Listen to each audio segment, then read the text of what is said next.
I want to talk to you today about a river that I've worked out has been really important to my development as a kayaker. It's the river that sent me into the Himalayas. It's the river that motivated me to kayak as a youth.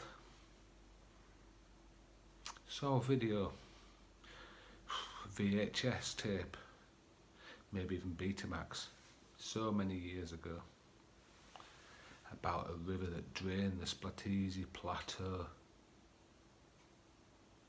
that raged through a canyon 120 stories deep. The film was called Hell and High Water, about the stikine. And watching that film and that descent motivated me to kayak and keep learning and become the kayaker I am.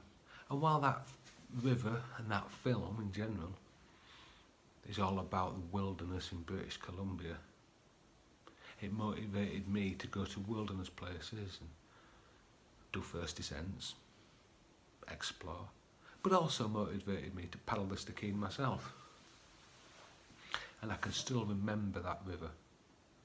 I can still remember coming into Entry Falls, which we run on the left now, but that film they ran on the right, where you hurtle past the big rock just on your right eye line, and the waves crash and tumble, and you hold on, trying not to be tossed left or right, and the waves keep going, and then it goes calm as you enter deeper into the canyon.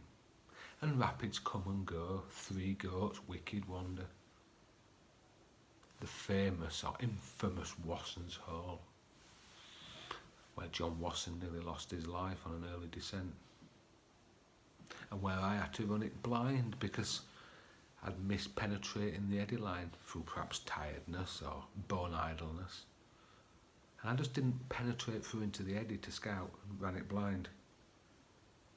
Spent the night sleeping just above Site Z, portaging in the morning, making that horrendous ferry from the eddy at the bottom of Z, where the holes are huge and the noise and the spray and the darkness. And the rapids keep coming, notable rapids like the Wall, that kicks round a right-hand bend, and the shadows that come off the canyon walls plunge the river into darkness. Garden of the Gods one, where you camp at the bottom, knowing that in the morning, if you're doing this as a 3-day trip, that you've got Garden of the Gods 2. And you've got a rapid called Scissors, where I'd seen video footage of a friend, Jerry Moffat, getting pinned under the rocks. Let's sit like this, where a long time it takes him to roll, and he pulls his ribs and struggles to breathe. You've got the hole at Chicago and V-Drive. For those that have been V-Drive, where you've got the madness and the stikine hurtling down a big V-ramp into a colossal hole. A hole probably as big as the house I live in. And then all the water pushes against the left wall. And it's calm for a second or two before it drops through Tanzilla.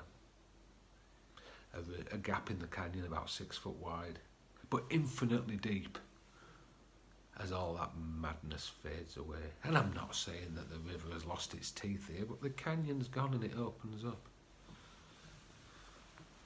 The rapids after there, first done by Dave Mambion, friends I believe, before the first descent that Lesser did. And that's why I went to explore rivers in the Himalayas, and I'm missing that now. It's COVID times, but we'll be back soon to explore, and I might even go back to the stikine one day. Who knows? Hope everyone's staying safe. Inshallah.